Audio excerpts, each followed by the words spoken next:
Whenever we end up in pain, I like to put people in kind of two buckets.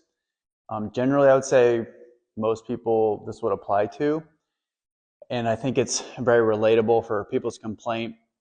As I'm trying to decide what to post on social media, I've been thinking, okay, what do I talk a lot with patients? And I think that would be generally applicable for the general population too.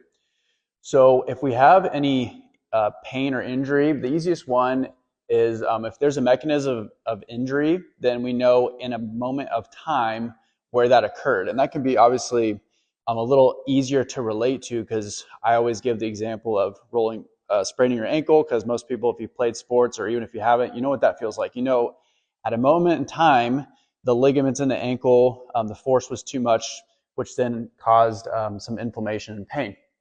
What can be a little tougher is you'll have people where they'll kind of say, I haven't really done anything different. Like this just kind of came out of nowhere. And what we try and address to people is that that's kind of the point of why you're here. So if it's more insidious, where we don't have a moment in time and space where we can relate to that injury, then what I like to call those are accumulation injuries, and there's different ways to describe that, but essentially there was a low load or a poor habit over time that essentially accumulated to having this type of pain that wasn't recognizable by a time and space.